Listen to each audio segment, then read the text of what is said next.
We're back. Let me do a few things, alright? Make sure everything's all good to go. Alright.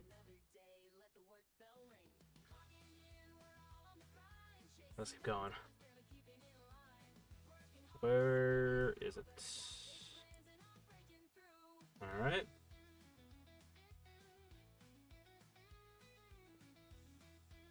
Alright. I think we're back. Just had to do some actually had to do some video or some updating on the video stuff or some shit. Whatever. I would do the 3 minutes of ads, alright? I have to, or else y'all gonna be pre-rolls, alright? When that happens, I'll go ahead and get everything ready, alright? But yeah. Play them right now, and I will make sure everything's all good to go right now, alright? Don't just keep going. We'll just keep going. Trying, at least.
I'm back for those of you who are on YouTube.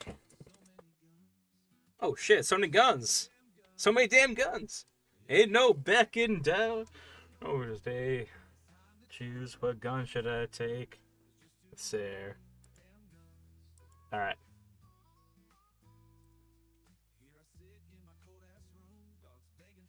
Alright, wait for the ads to stop. Actually, you know what? We'll hold on. We'll play the gun song after the ads are over, okay? I don't want people who are like new here like miss that song, alright? Cause it's a cool song, you know? But yeah. Let's go though.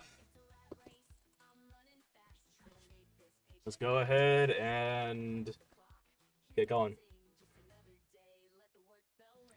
Wait for everyone to come back. Alright. Alright, cool. Everything's not so fidgety anymore. Let's go ahead and do the tavern reference, and so now go ahead and do the, where is it? It was the tavern, then it was the potions. Alright, cool. Now, today we're going to be working on the tavern and some potions. So yeah, that's what we're going to do today. Let's right now focus up on some structures for the bar. Alright? For the tavern, at least. So this I'm going to do, okay? I am going to use this corner right here to make our corner booth place. Alright? And our corner booth is going to be similar to this, right? This is my reference for it. You know? just using this. It may be a little bit of this, but this mostly. All right. So yeah, this is what we're doing basically. All right. I'll leave this right down there. Right down there so we can see it. All right. But yeah, right there. All right. Now we can like pull from it, you know. We can look at it together, you know. I'm gonna guess that the edge right there is like maybe about like 6 inches, I believe. Maybe 8. I don't know. Right now, I had to make the high poly though. That's the thing about it, right? In fact, let me do this actually. Let's get rid of David's. Let's get rid of the branch. All right. I want to bring in David Strong because we actually have him like made, you know. Let's go ahead and cancel that. Let me actually bring in David Strong real fast.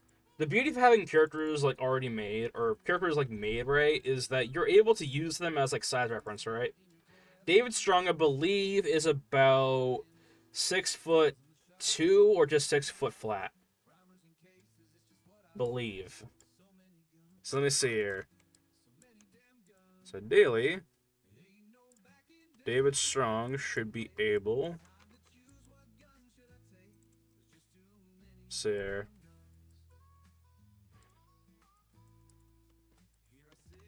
And let me make sure he's actually upsized. Yeah.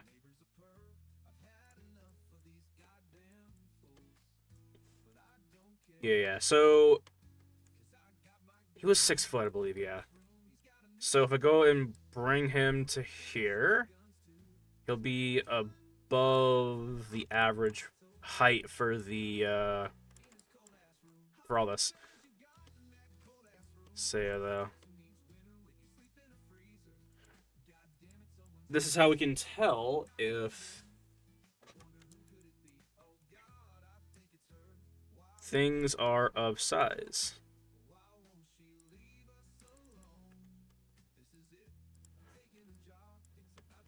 So this is how I'm gonna know if I need to like increase the size of something or not, you know? So I'm gonna go ahead and turn on the let's go for the face camera. The face camera is good for knowing the size of things or the perspective. So if we're like right behind the bar, we see this guy right here. This is where his height's gonna be for us. So he was right there, right? If he's behind the bar, right, and we see him from over here. Yeah. Alright, so about the height of the doors. Alright, I think the height of the frames should be increased. They need to be increased. Alright.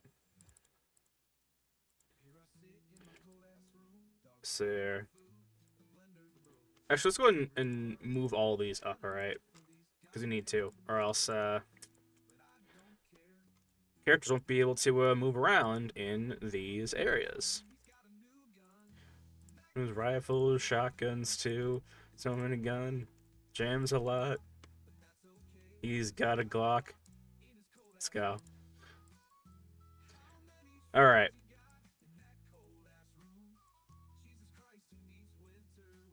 I see.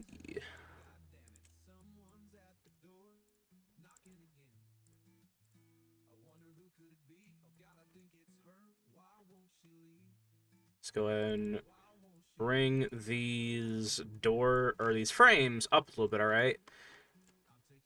So I think should be fine.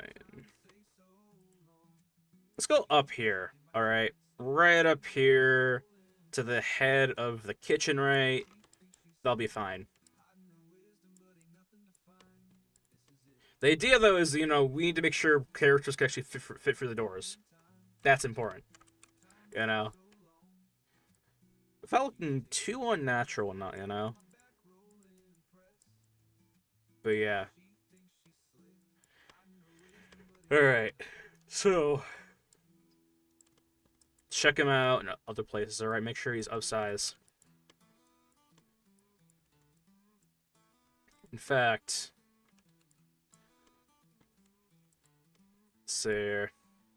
there you sit in your cold ass room. Let me turn the song up.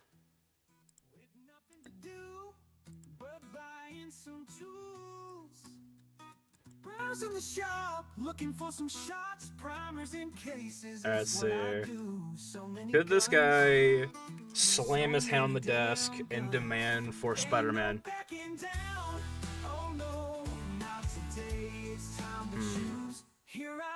Possibly. But stage. How does this guy look up on stage? Size-wise, you know?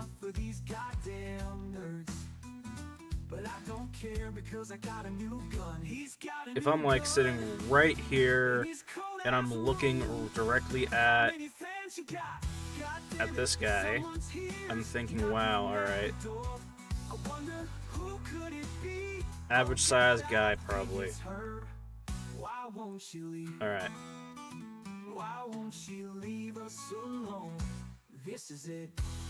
Alright, so this guy can go back here now. Nifty, nifty. Let's go up here. Yeah. Alright, give me the second floor.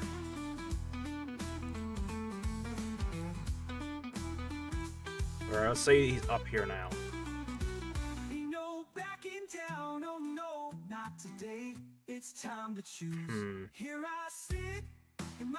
Alright. These seats here need to be a lot bigger. Alright, because this ain't gonna work. Let me see here. He's got a new gun. There. Now again, like I said before in other streams, right? These are simply placeholders, so I know like what is going where, basically, you know? So I need to know where things are gonna go before I actually make them, you know? Imagine if I made the couch, right? Imagine if I made the couch, right? And I realized the couch is way too small. That would be some bullshit, right? So let's go ahead and do this, alright? I want there to be enough space for players to move in between the couch and in between the table here. That's important to me, at least. So, like so. And back here will be the balcony and whatnot. Over here are the beds or not, you know. Say this man to lie down and take a little bit of a snooze, alright?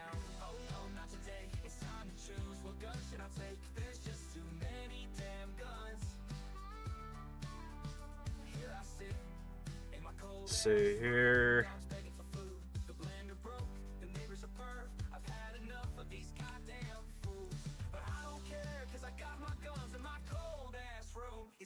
Alright. Says like so. Is the bed big enough for a 6-foot person? I don't think so. Alright, let's make it a little bit bigger then. A little bit bigger. Let me do this, alright. Again, this is purely size reference. You know? Gotta have some size reference or else, you know, things won't go right.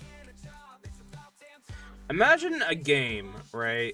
I feel that would be a Bethesda level bug, you know? Or Bethesda level error, you know? Like not being able to like go through not being able to like go through door frames, right? Because your character's is too tall, right? Like, you know? It's there. I'll go ahead and put these out a little bit more, though, just because.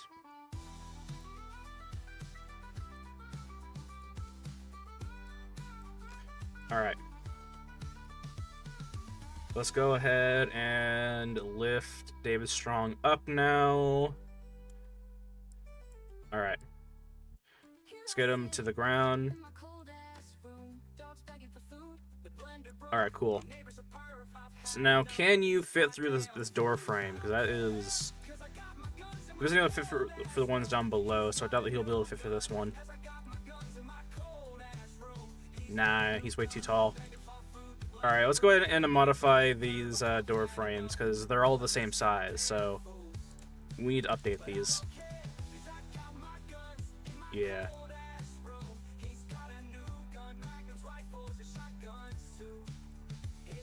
Let's go.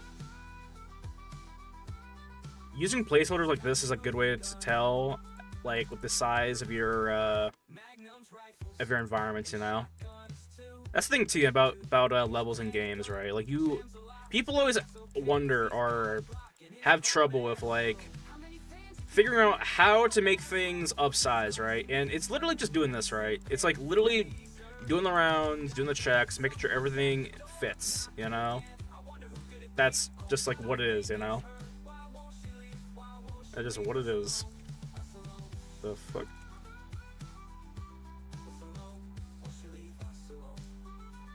So...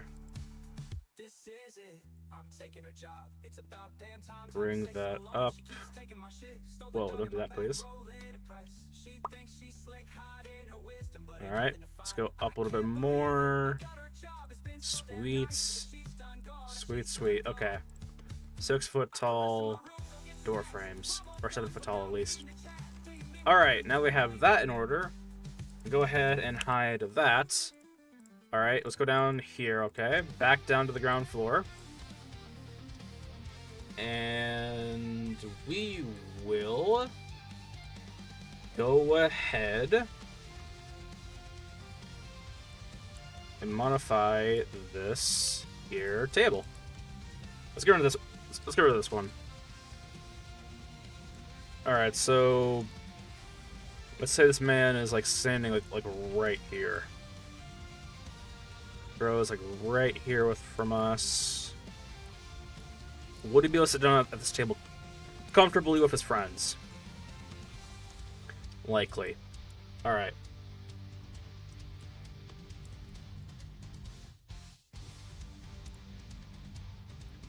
All right. So make it a little bit wider then.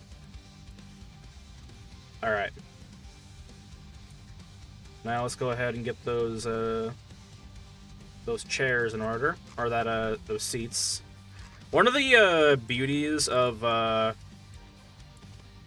modeling, you know, is like, or ZBrush and using different programs, that certain programs can do certain things for you, basically, you know.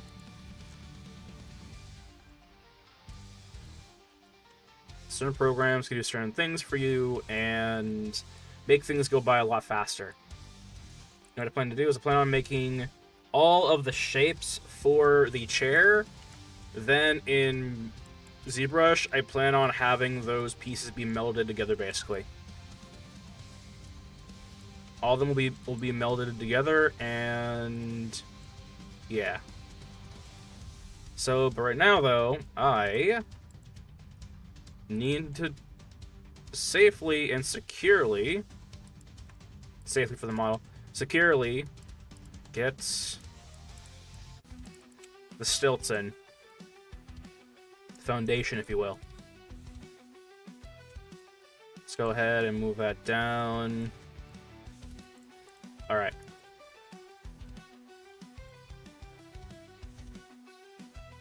Right there. Alright. In fact, let me do this actually. Let's make the floor. The floor is important. The floor plan. Or do not have. Do you have a floor? We don't have a floor yet. We need a floor plan. Let's go. Or else we're basically gonna be flying blind here. Let's add that. Alright. Let's go ahead and put that down to, let's go to a 2. Alright. Let's not mistake it. Down to a 2. Alright. And actually no, let's go down to a 1. We can divide it in half later. All right, so this is a very straight boxy like tavern.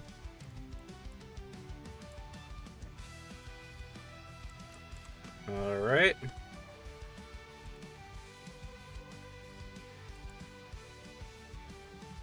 All right.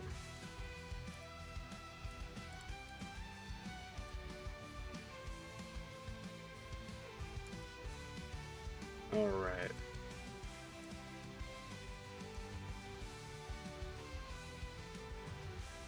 Let's go ahead and bring this out here now. All right.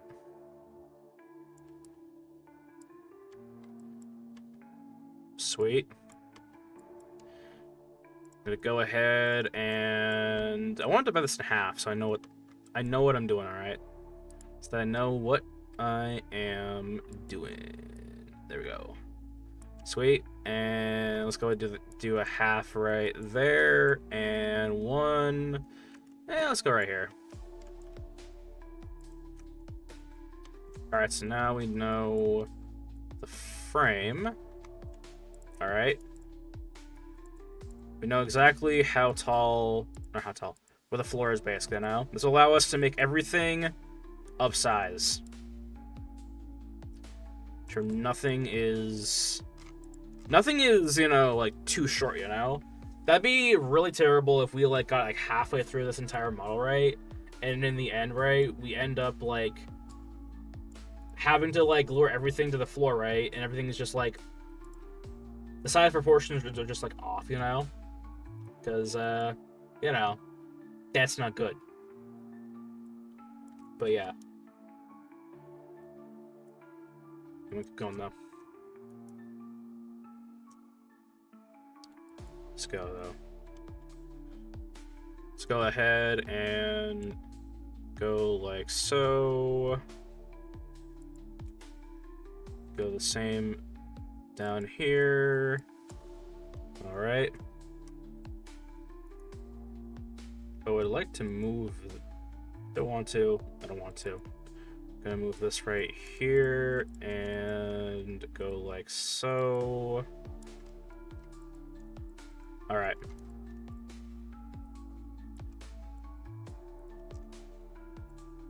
Sweet. Sweet, sweet, sweet. All right, yeah. Let's go and move this down.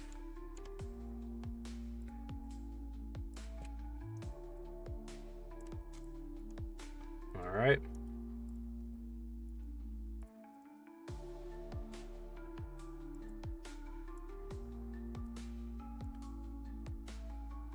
Pull that down. Okay. And the cross right there.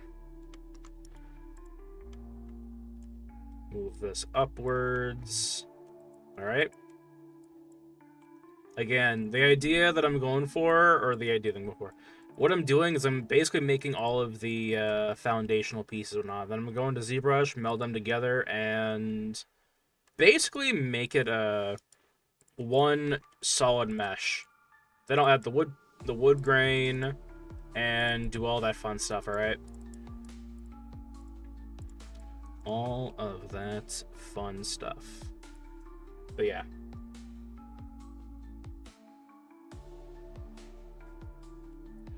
Sarah, though.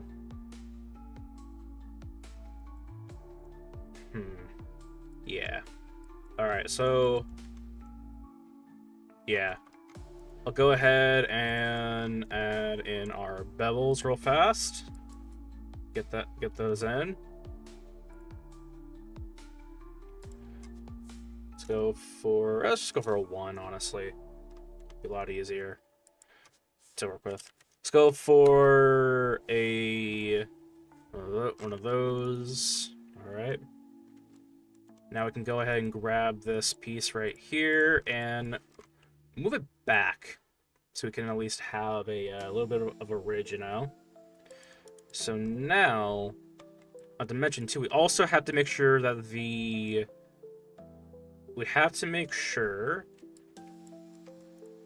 that the piece back here, the backrest, is also slanted with the curve right here. Well, how we're going to do that is I'm going to go ahead and select this slant right here.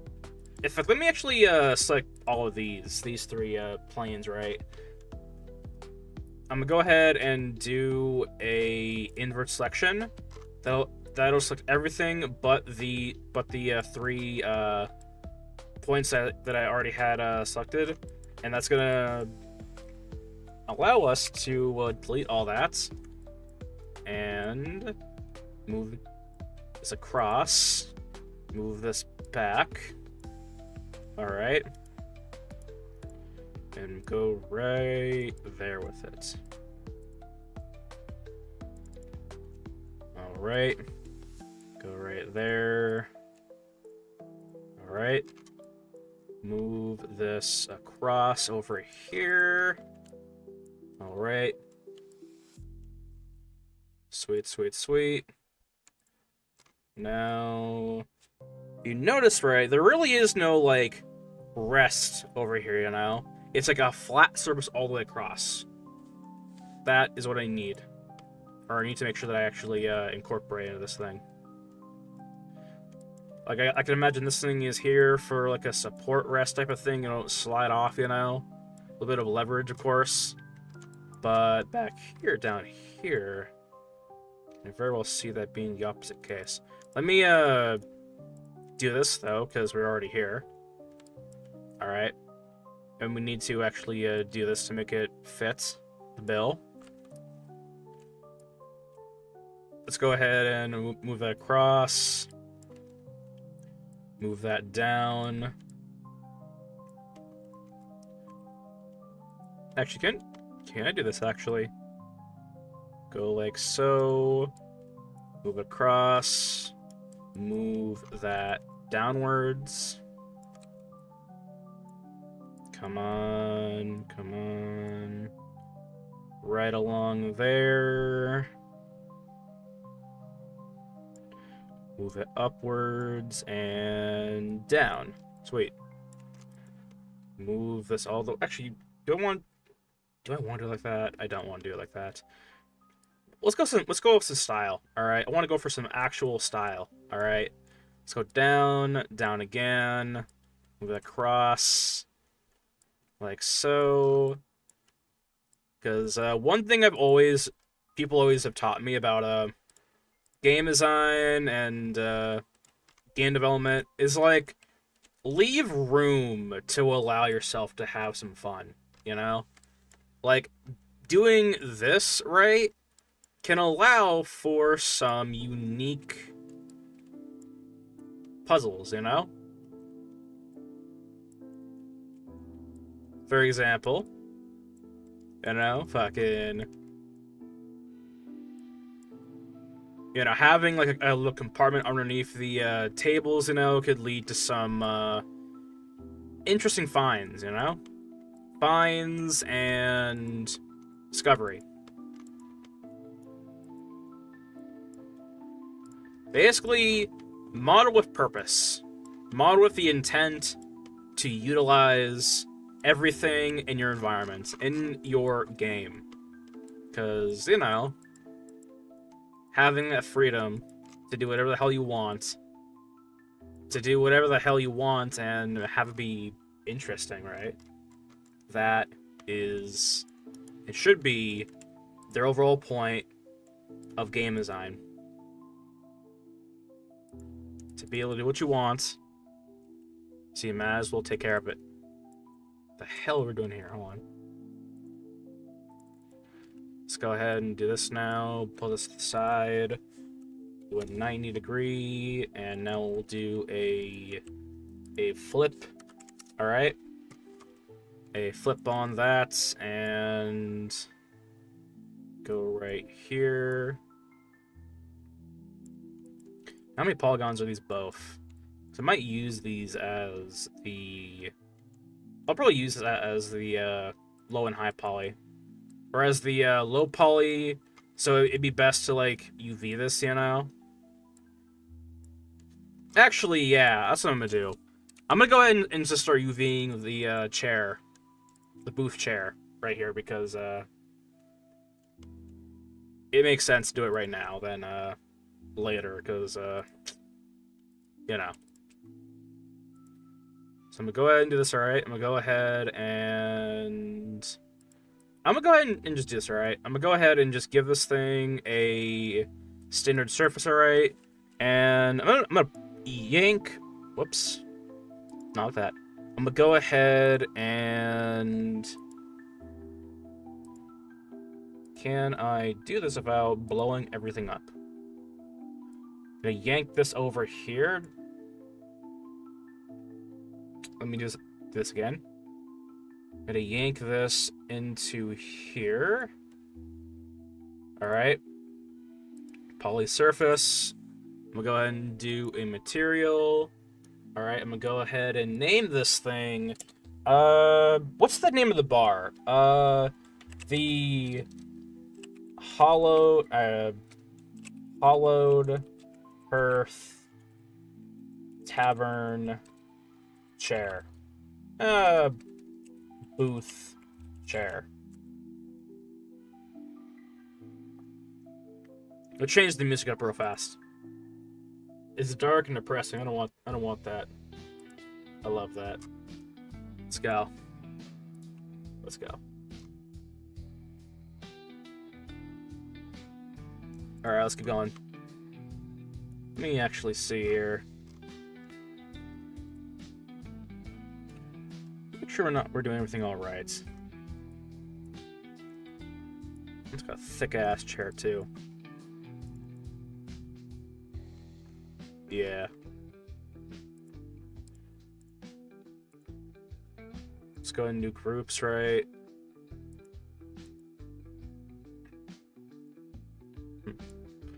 Move that up. Do we have the outline over here? I want that back. Give me my outliner back. There we go. Nice. Alright. Sweet, sweet, sweet.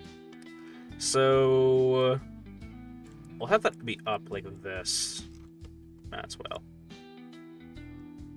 So... that is his waist. So, I mean... tables are usually like to your waist, right? I don't know. I feel like that makes sense. A little bit. Whoa, what the fuck? Don't do that, please. Get the hell out of here. Huh. Alright. I love how in Maya, right? It works just like Far Cry or like Dead Island, right? How like you have just this fucking all this weird stuff, right? You have your recent command, mesh, edit, you know, fucking mesh tools, display, curve, surfaces, right? It's interesting. Let's do mesh display.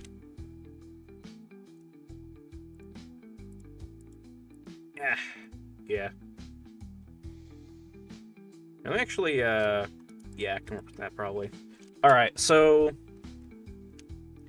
let's go and... fuck it.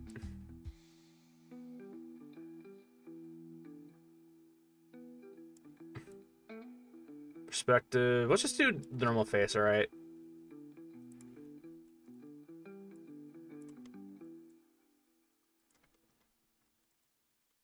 I think I'm getting close to being able to use, like, Experience Maya.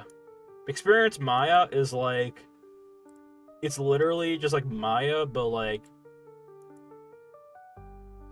we call it, it's Maya, but you don't like get access to the damn tool lists, if that makes sense. It's basically a big ass flex to using Maya. It's a big ass flex, if anything. But yeah. So let's go. So now it's gonna start in about 1 minute and 30 seconds. Alright, when that happens, we'll take a little break. All right. Let's go ahead and do UVs though. Let's see. Can I go to UVs just from this? I'm going to. We'll find out. You know what? I want to practice and utilize these, all of these, quick to go to things, you know? So let's go into this, alright? Do we have UVs? We do have UVs. Go to UV editor real fast, alright? Bring me to here, alright? In fact, you know what? Let's kick it up a notch. Let's kick it up a notch.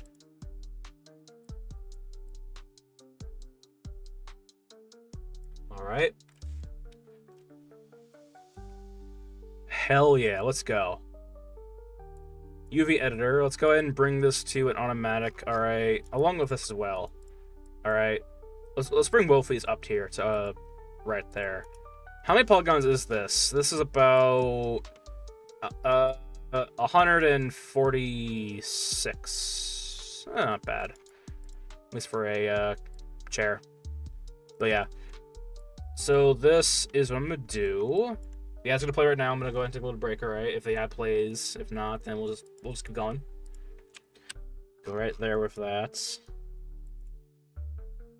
And sweet. Let's go ahead and do an unfold.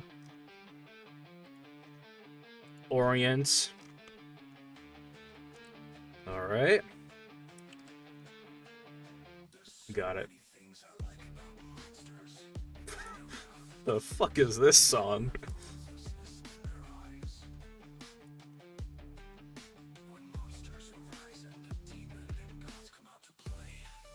Whatever, let's go. Bring it. Come on.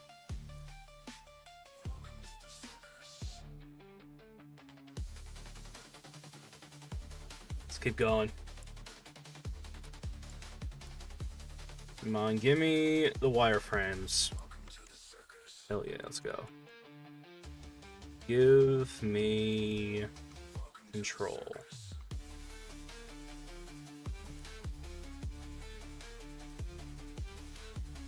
Come on.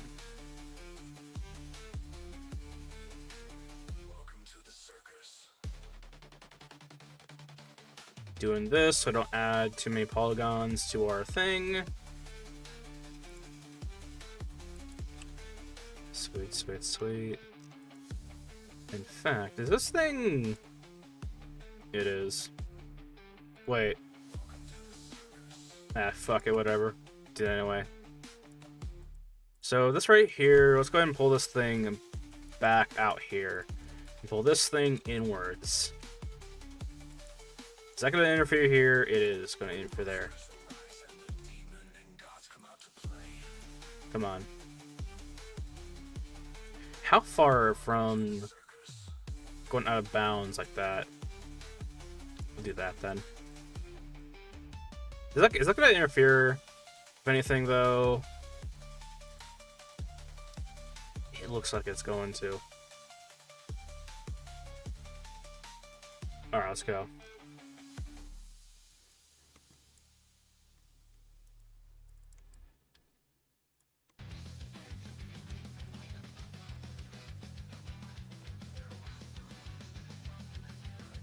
Alright, welcome back from the ads, everyone. Let's go ahead and keep going. Let's go.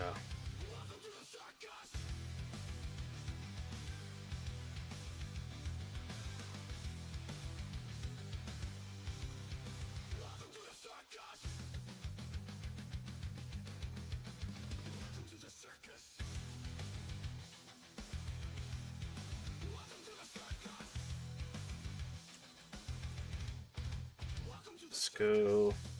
Bring that up. All right. Nice.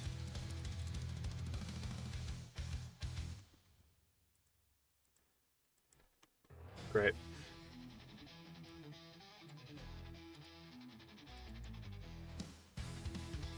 Oh, is this the Bosch?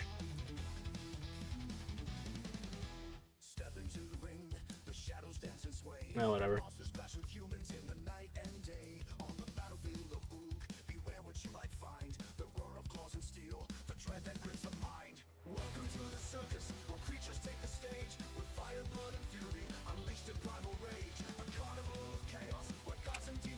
You know what? I feel like it. I kind of want to do the limit the explaining on the art and just fucking do it, you know? Let's go.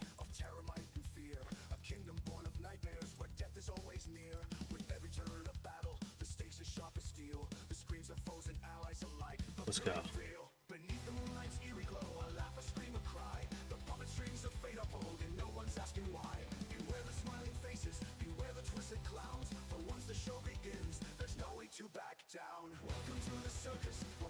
Come on.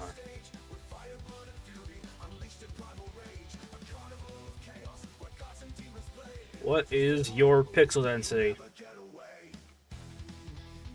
Let's go.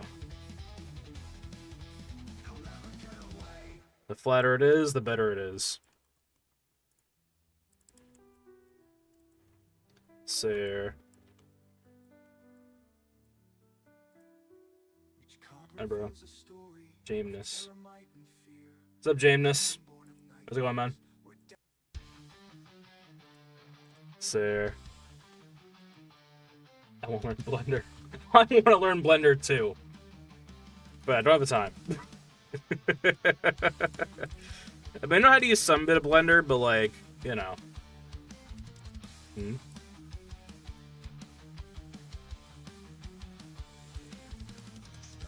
I know how to use a little bit of Blender, not a lot of Blender though. I don't know, I'm used to Maya, ZBrush, Painter, Designer, Photoshop, you know, Illustrator. What do you think I should do? I think you... Let me ask you this though. What are you trying to get into? Games or animation? Or both? Because, technically there's like a starting zone where I would recommend that, depending on which one you're going towards. Because, for games, you know, animation more. Okay, that's actually going to be an easier route for you, probably. The thing with, animations, right, is there's less optimization in that craft, in the modeling, than there is with, games, right? So here's what I would do, alright? If I were you, which I used to do animation back in the day, or back in like 2014, basically, how I would start today, I would start with, don't like build a, I mean, I wouldn't like go off and build a whole ass movie, right? Don't do that, you know? Start small. Start by figuring out frame rate, you know? Figuring out what frame rate, how it works, you know? How many frames you should have for the background, right? How many frames you should have for the character, you know? You know? Basically, play with Blender, learn how the frame rate works, and then once you have that down, then start figuring out how to, you know, model, right? What I always see people do, whether they go into games or animation, right? They try to make a whole big-ass thing, right? They'll try to make a giant-ass cave with a dragon, water physics, VFX, you know, the whole shebang, right? And they end up overworking themselves, overloading themselves, because guess what? They're not at that skill level yet.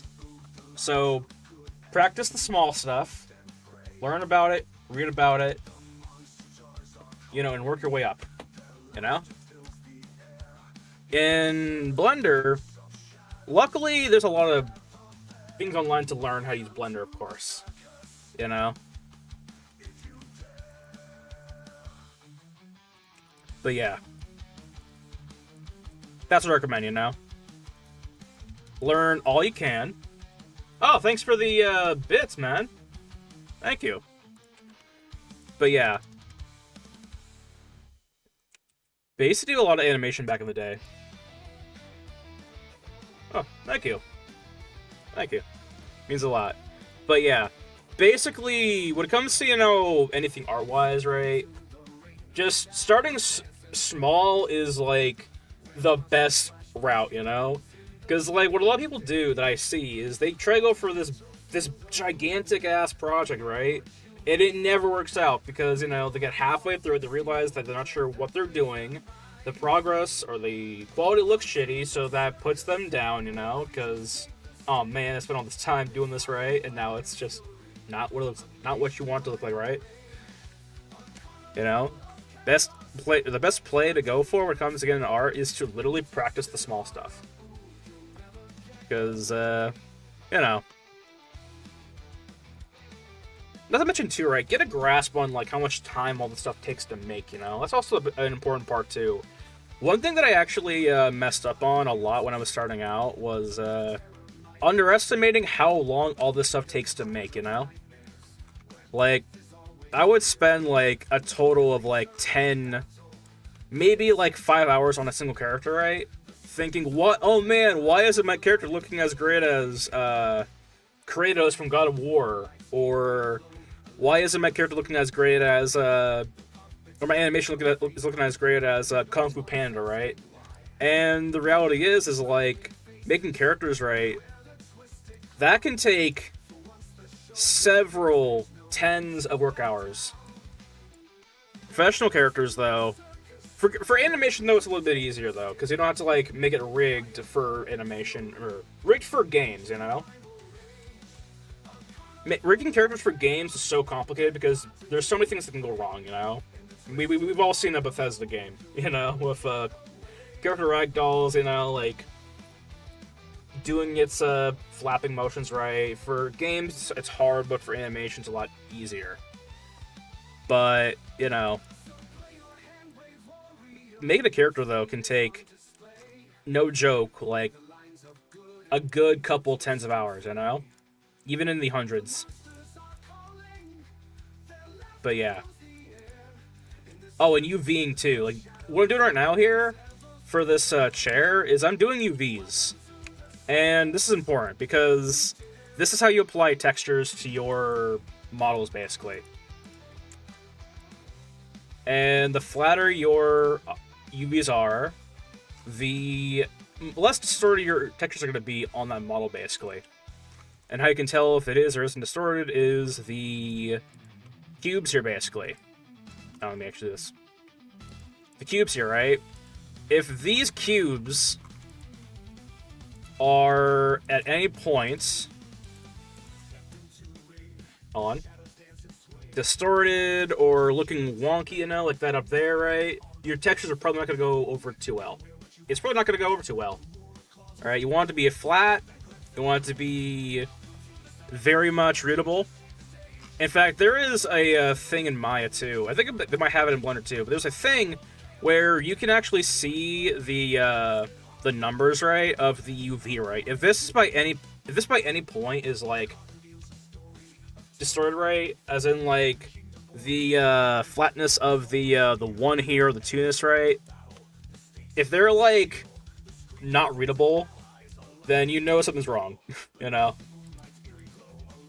You know something is, like, possibly not going right.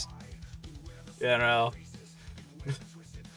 What's funny, too, right, is that you're actually able to animate UVs as well. As in, I can animate these individual points, right? In fact, and it's also a thing that happens, too. Like, you can animate points to, you know, move in the UV shell. And that is how you get, like, moving textures sometimes. But yeah. It's kind of cool. But yeah. Another part of modeling, you know, is, like, knowing that, like, everything is a tool, right? And there's so many tools. And when it comes to, having so many utilization, or so much utilization, you basically, we call it, let me do this real quickly. Having so much to utilize also means that you have to realize that those tools exist, you know? And in some cases, right, that can really lead to, like, being overwhelmed, you know? Because we have, like, all of these goddamn tools to work with, right? All of these goddamn tools in several settings, right? Hundreds of tools, and usually whenever there's an issue that I'm running with, you know, an issue that I'm having with a model, right? Usually there is a tool that'll fix it, right? And so, like, getting into modeling, or fresh into modeling, right? You have to realize that, like, whatever fixes your model, basically, you know? There might be a faster way. There might be a faster way. But every single time you mess up a model, I say use that as a way to learn, you know? At least in my condition, right? It was, learn what it does, and just don't do it again. You know? But yeah. Oh, and utilizing various programs as well. You know? But yeah. Let's see here, though. Don't want to cut this thing off.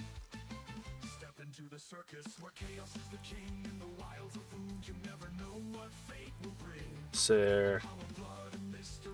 Whoa, whoa, whoa. What is this? Is this important to me? That's not important to me. Alright. I'm gonna cut this off. Bring this down. A big portion of modeling too, right, or UVing, is like understanding that the player may never see the bottom of this chair, right? Therefore, I'll actually do this actually. Basically, the way UVs work in game design is like anything that is going to be most prominent that the player's going to see, those are the shells that you want to have become or be more larger on the UV shell scale thing here, basically. Because the larger they are, the more pixels they will take up of the UV board. Now, if you think of a UV board as in as of a, let's say a 2000 by 2000 pixel canvas, like on Photoshop or any other drawing platform, right? You're trying to fit all of your UV shells into that square canvas, right? And the larger you have those shapes, the more pixels get taken up to simulate the textures on that model. And so, when it comes to the aspects that people are going to see, like this portion right here, right? People are going to see this part of the chair more prominent than this bottom piece, right? So I'm probably not going to be too... Oh, let me see here. Than this bottom piece, right? So I'm probably not going to be so... Right here. This bottom piece right here. So I'm not going to be so...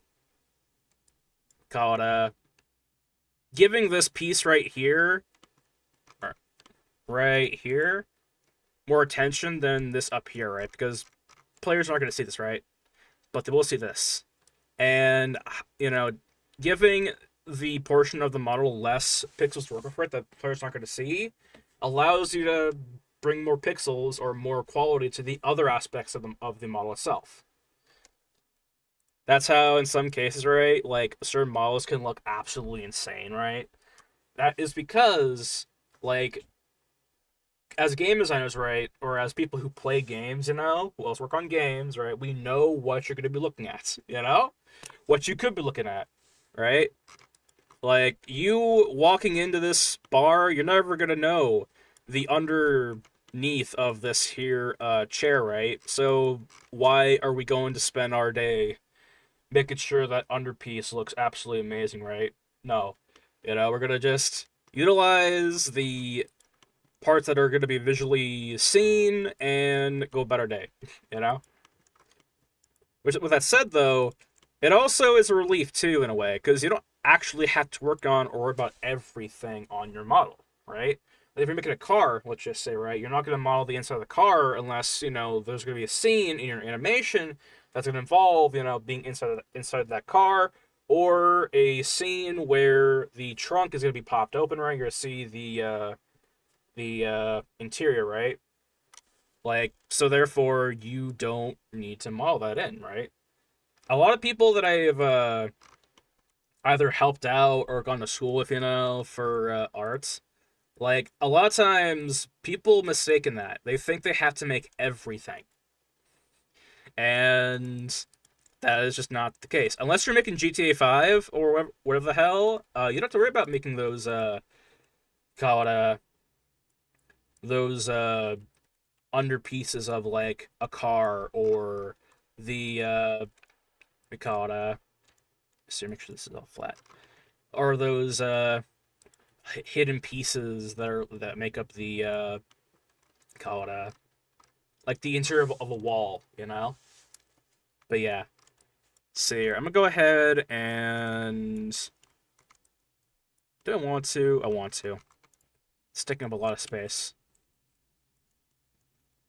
But yeah, another thing to, like, kind of, like, utilize when it comes to, UVs, is that there's going to be these UV seams and whatnot. And let me see if I can actually find the, example that I made a long time ago of, like, how exactly UV seams work, right? Because seams can be very, very weird and whatnot. Let me actually go here. See here.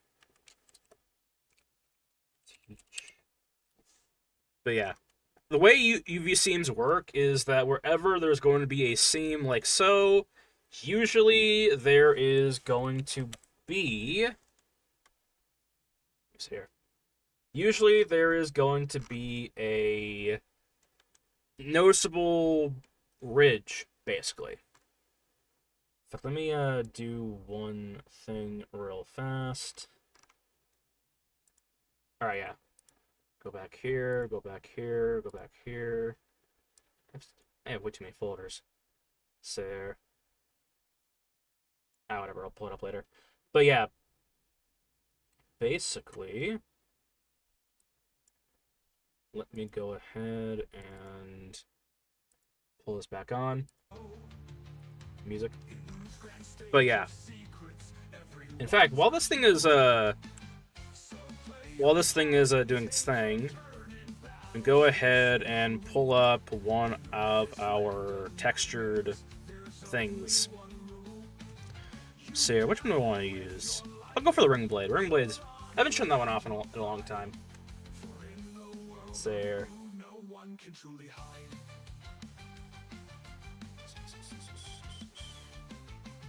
Go ahead and do this real quickly.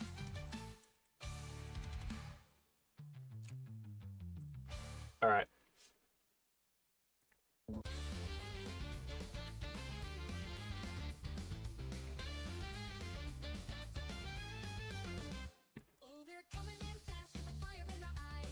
Here it is. Here's the example of UV seams, alright? I made this whenever I was, like, teaching people how to do modeling online and whatnot. It was very helpful in certain cases, right? Like, so this is, like, the example of why you want to make sure where you cut your UVs, you cut it with purpose, right?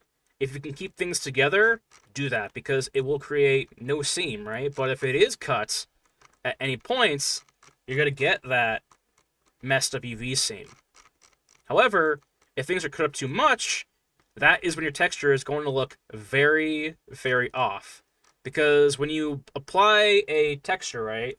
Let's say you're applying a texture to, or I'm applying it to this here, weapon here, right? And go to the side here, move the camera to the side, right? This here handle, right? Because I basically put on a wooden texture just to, like, lay out over this thing, right? I want to have this thing be all one singular shell, right? So that there is no confusion on doing the, no, there's no confusion on, where the seams are, right? The seams would probably be around here, right? But it's dark under here. Can't see anything down under here. That's the point. If you can't see it, then you don't know it's there. You know, that's the whole idea of game design in some cases. You know, it's literally just hiding things from the player, including in animation as well. You know, because regardless, you're gonna have UV seams. You know, it's unavoidable, but you know, utilizing where those seams go though can really help you out when it comes to knowing or call it knowing and hiding from the player to allow the immersion to stick, because that is the most important part about games and animation. It's all about player and watcher viewer immersion. But yeah, but yeah. hmm Oh yeah, and call it textures though. Like Christ, you can do a lot of cool stuff with all types of textures, like base color rate, base color, heights, metallic, ambient occlusion. Ambient occlusion is like my favorite map to work with, basically. That and normal maps. Because it creates these depth feel thingies, right?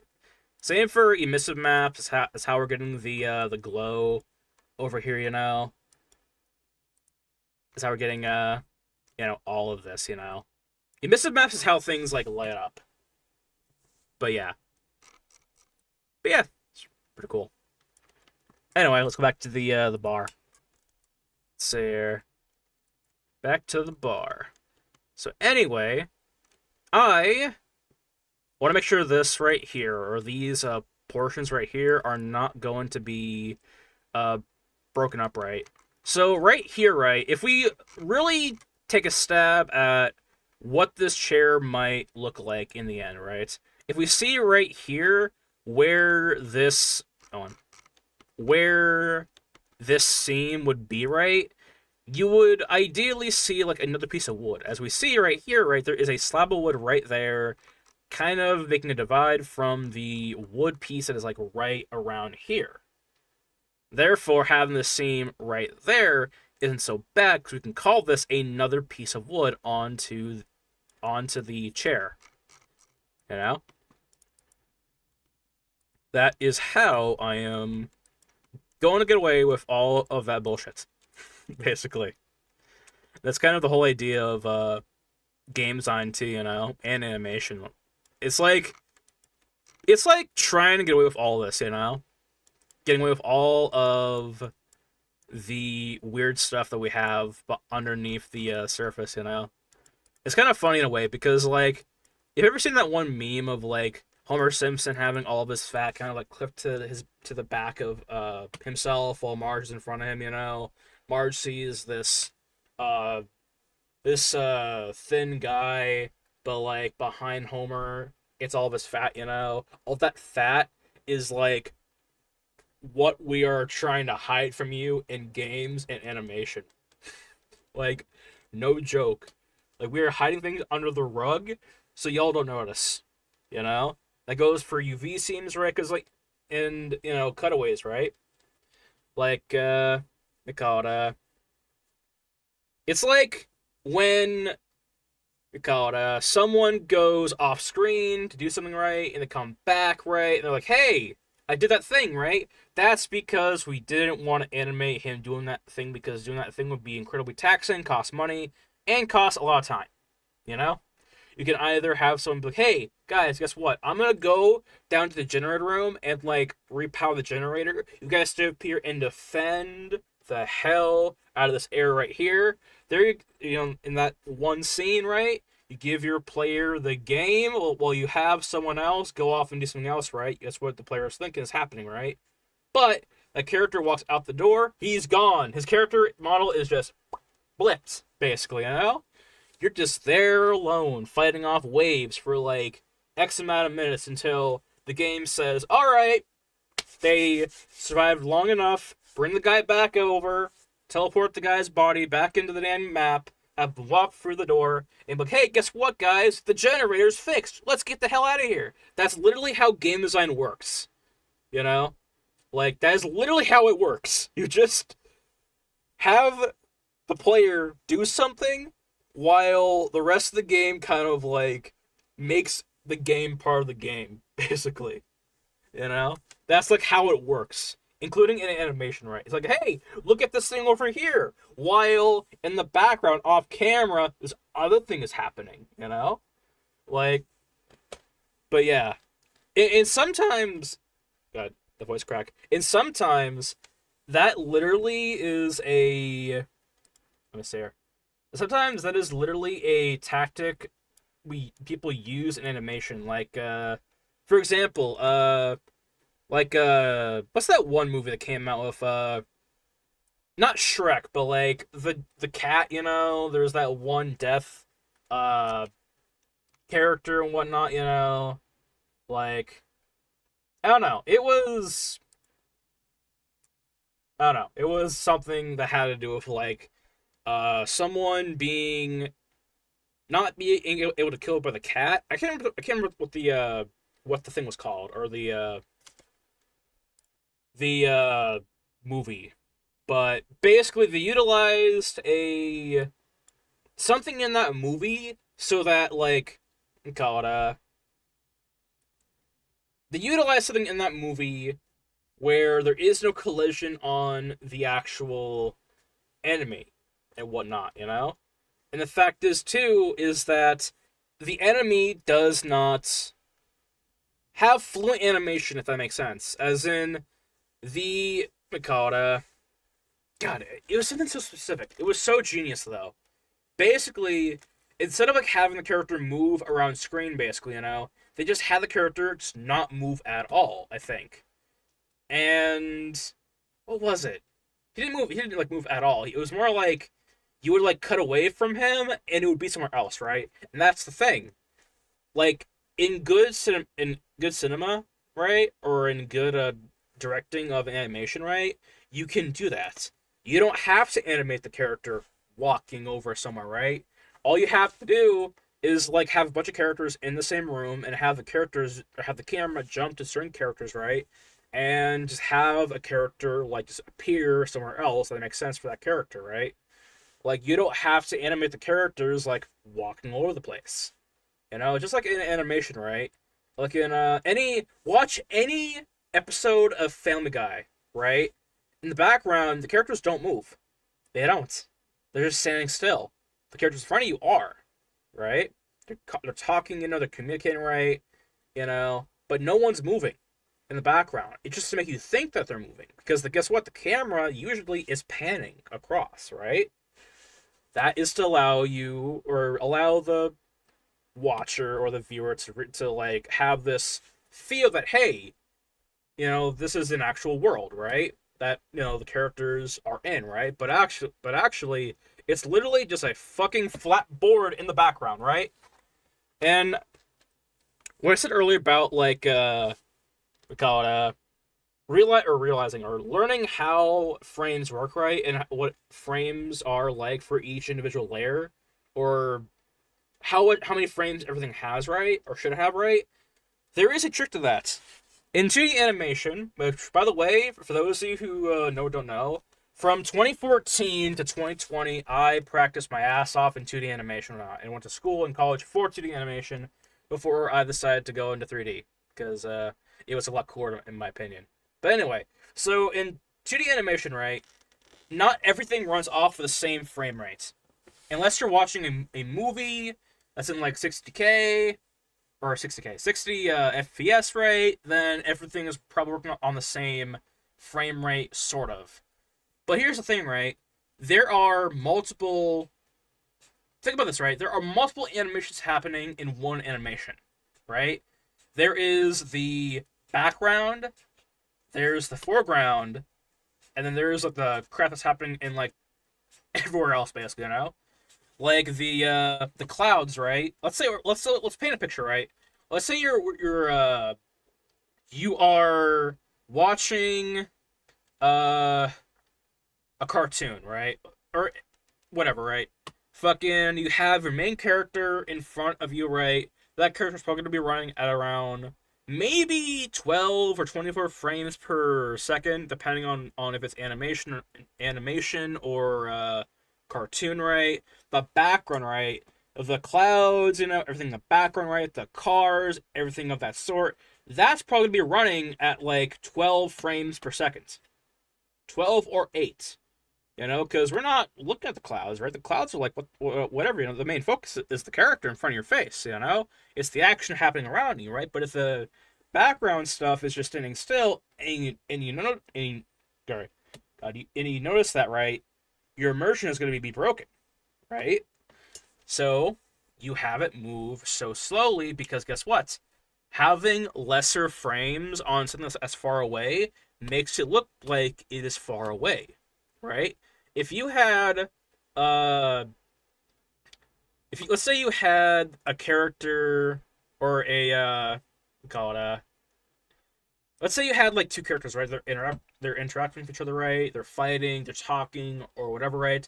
If the cars in the background just zoom by at like the same frame rate as the characters in front of you, right? That is going to distort your direction. But yeah,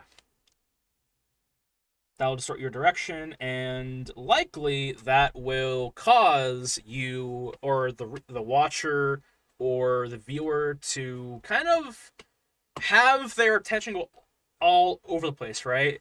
To the background of the cars, to the fucking sky, to the characters, Like, you don't want that. Not to mention, too, it's a lot of work to do that, right? So, making sure you know how frames work for every aspect of the animation is really important. Because you don't want your players, I mean, your watchers to, like, hop all over the place visually, Also, having the background cars and like everything else, right, running at like a certain amount of frames, right, also saves you time as well. In art, there's a big thing that a lot of people mistake, and that is ambition. Ambition is very easily mistaken, to where people will do the absolute most for something that doesn't really matter too much at all, And regardless if it will be noticed right or not, at the end of the day, you have to realize that, let's say you're making a animated series, right, or a cutscene for a game, right? Everything that you do in a game or whatever the hell is only to be used one time. That's the thing. Think about a certain scene in we call it a certain scene in a animation, right? Or a background or whatever, right? Or anything that has to do with like a recurring scene, right? You don't want to use the same animation over and over again, right? Because, that's gonna be very odd, in some cases, right? In some cases, people do use the same animation. They use the same cell animation to, repeat the same walking animation, running, all that jazz, right? And that can work. It can definitely work. However, it comes to going absolutely overboard and like just absolutely just like going nuts on like a certain frame rate, it is very much not. It ain't necessary, Also, another thing too about animation and games is like utilization of your resources. That is a big one. That is unimaginably a big one, alright? A lot of people don't do it for some reason. Basically, what that means is utilize what you make, Like, if you make a scene for an animation, right, don't just scrap that scene right after the animation is done, alright? Figure out what you can use in that scene in other scenes, right? For example, right, I'm making this entire bar, right? And this is a big-ass bar, in a way. You know, there's 2 floors, you know, there's gonna be tables, there's gonna be drinks, you know, bottles, right? Bar place, you know, kitchen, barrels, beds, you know, there's gonna be a whole bunch of stuff in this big ass room, right? Or this bar. And, you know, one might think this is a lot of work for just one bar. But actuality, it could be used for a lot more, right? I could use the tables in other bars, maybe in other locations, right? Use the same table in other uh, locations, such as you know, restaurants, you know, maybe an outdoor setting, right? Use the barrels in like other locations, right? It's kind of like how in Skyrim, right? You know, it's the same cheese model. It's the same barrel, wooden crates, same pathway, same swords, same everything, right? Like whatever you make, figure out how to salvage it, and utilize it for something else. But yeah, an ad's gonna play here in a couple seconds, right? When that happens, we'll take a little bit of a break, all right? And we'll play the music back up, okay? Put the music right back up. But yeah, if the ads do play, I think they will. But yeah, let's go ahead and do this though. These are now UV'd. But yeah, let's see.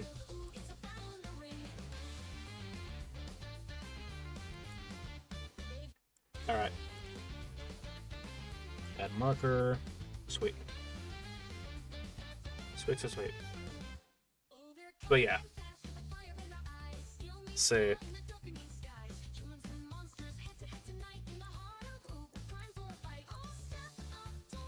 I'll go ahead and do this now. Oh yeah. Let me explain what I'm doing, alright? What I just did. So I UV'd the... I see. Ads gonna play here in a couple seconds, alright?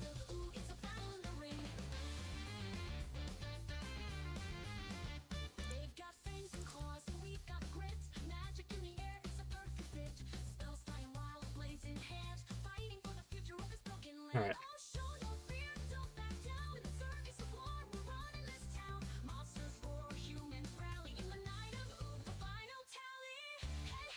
Let's go. Good. Alright, let's go.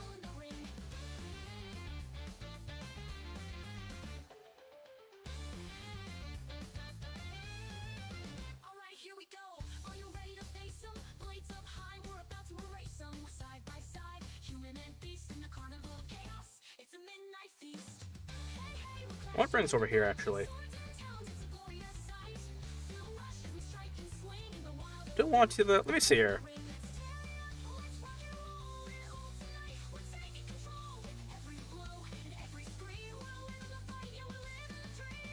Let's go and do this right here.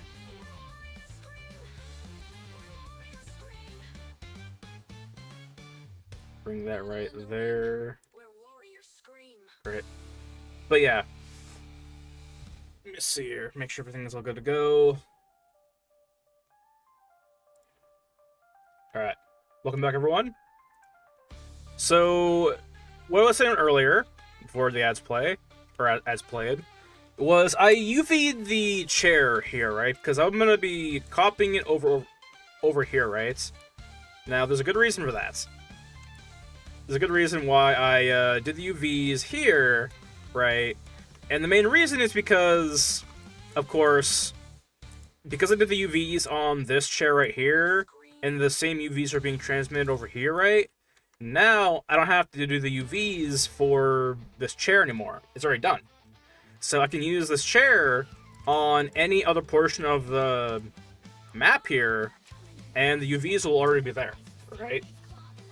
So that's also another way to, you know, utilize and figure out how exactly you're going to cut down your time, you know? That's kind of the whole thing of modeling too, you know? It's literally just, how can I make this work go by faster, you know? But yeah. Let's go ahead and meld these together.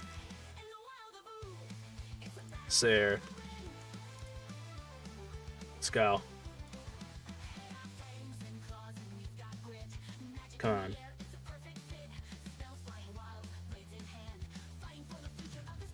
See here. Let's wonder.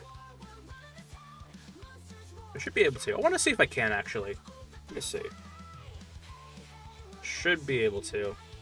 Curves. Surfaces. I almost wonder. Could I? This is another portion of figuring out how things are going to work. Let me see here.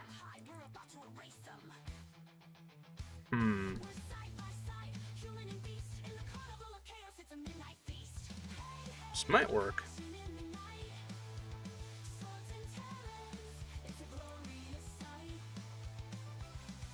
On. See. Alright. Go into this. Grab this. Nah. Alright.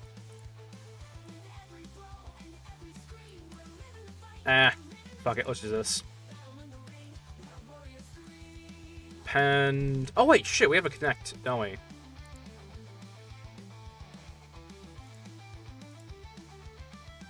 Yeah, we have a fucking connect. Come on. This should work. Possibly.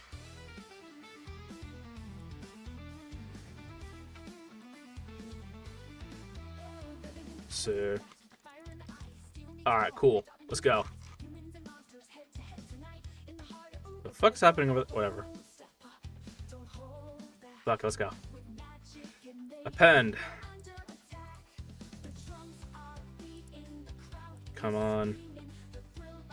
Quadro, let's go.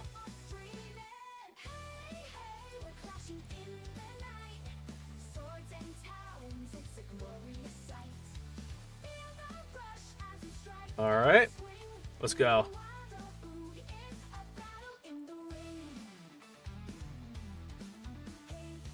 Whoa, don't do that, please.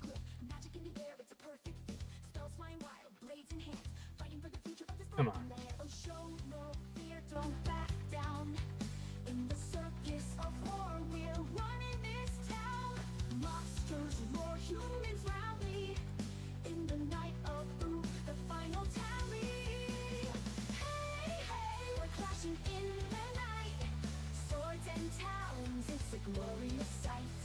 Alright.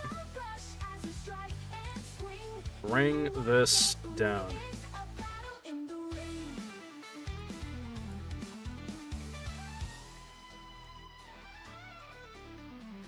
Come on. Bring this to the side. Alright, here we go. Are you ready to face them? Blades up high, we're about to erase them. We're side by side, human and beast in the carnival of chaos. It's a midnight feast. Hey, hey, we're clashing in the night. Come on. Bring that over there. Come on. You know, I can just do this actually. Close hole. Come on. Mesh, fill hole. Sweet.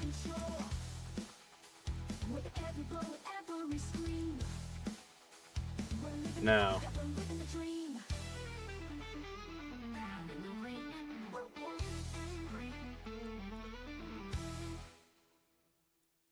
Alright.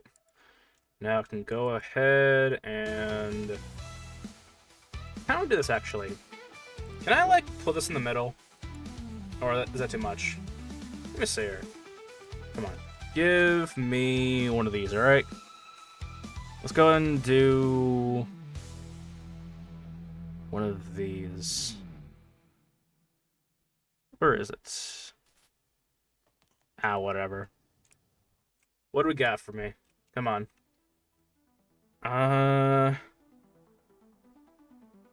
There should be a way to utilize this, right? Surfaces. Curves.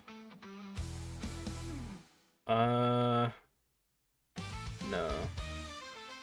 Deform. Texture, solidify. Yeah. Let's go ahead and do deform. Whoops. The fuck? Alright.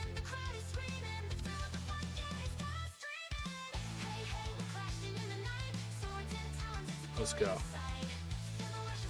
Blend. Solidify, let's go. Alright, sweet. Alright. Let's go ahead and do cue attention. Yeah. Simulate surface tension using without smart. Okay. Why? Come on. Smooth. Alright. Alright, so now if we do this.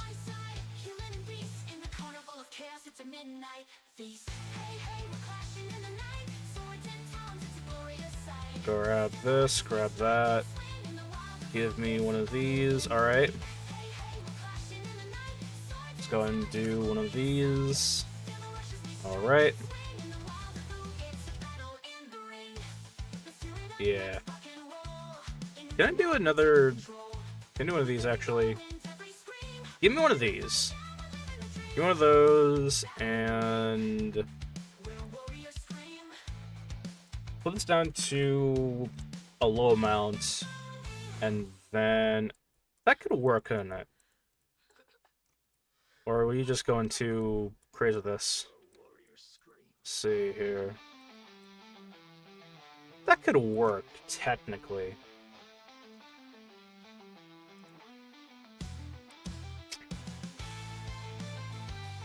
Yeah, that could work. Let me go into this, though. Because I'm mad as well, and I can't.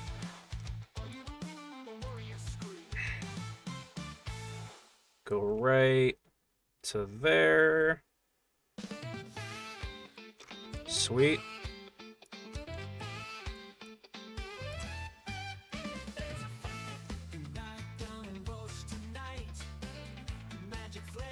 You know what? Can I do this, actually? It wouldn't be too bad, wouldn't it? It would. Oh, fuck yeah, let's do this.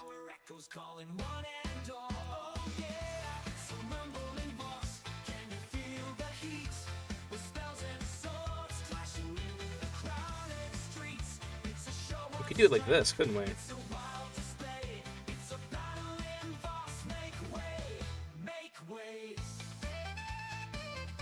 Yeah, we're doing that. Let's go. Wait, is that gonna... No. Now we're fine.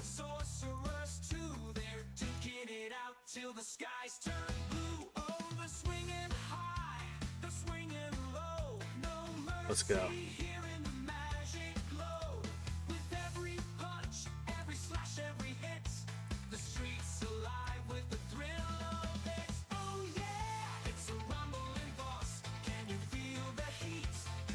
Let's go.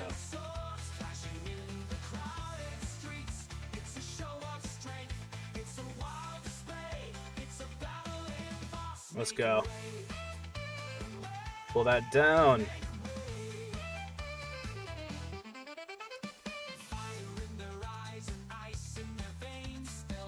Give me this. Come on. Bring me that. Delete that. Alright. Bring me that. Sweet.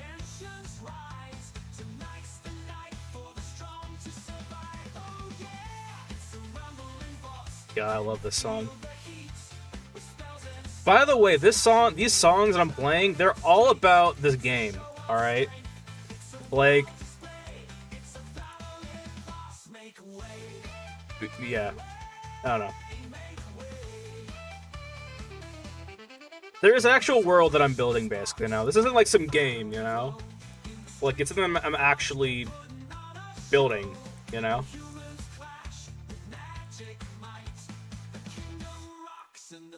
So...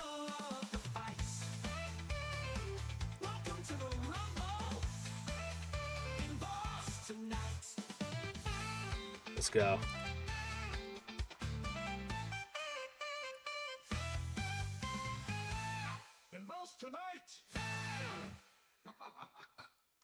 Let's go. Alright. Let's go and hide. Actually, we couldn't we? Oh, I got this. Watch this. Get rid of that, get rid of that. Here. Put me in the middle with this. Here. Do a little bit of a favor here. Let's go ahead and do a cut off in half. Bring that like so. I'm gonna do myself a little favor. Watch this. Wait, hold on. Give me a save. Put up the mirror. Cut it. Offset it. Make it object. Object bound. Nice. Hell yeah. Here we go.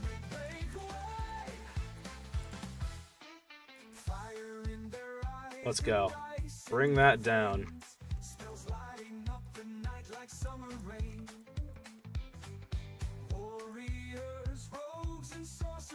Let's see here.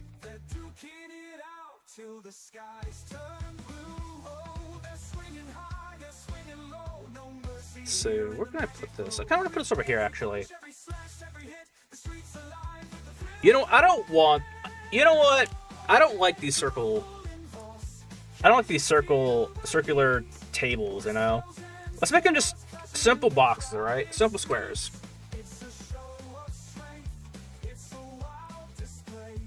Same over here. I don't want this big ass fucking table. Get out of here. I have standards I have to meet. This bar. No. Stay here though.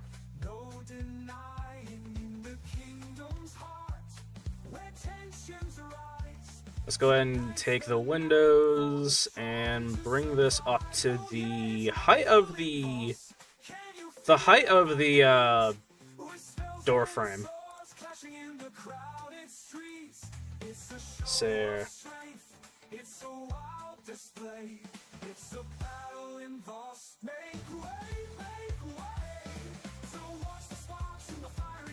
Alright. Alright.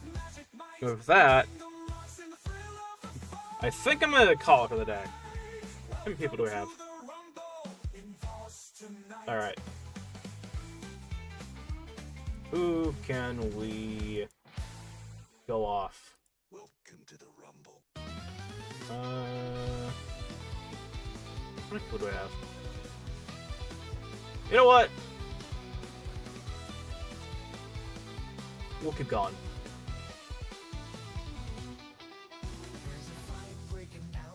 Let me see here. Let me think, actually. Do I want to keep going?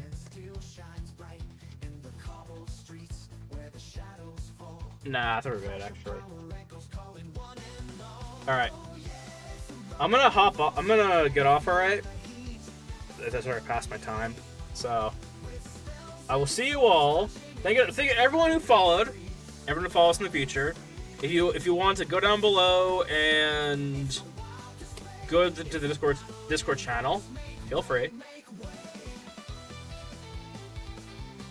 If you want to see how I got to this point, there's also the YouTube channel down below as well. Alright?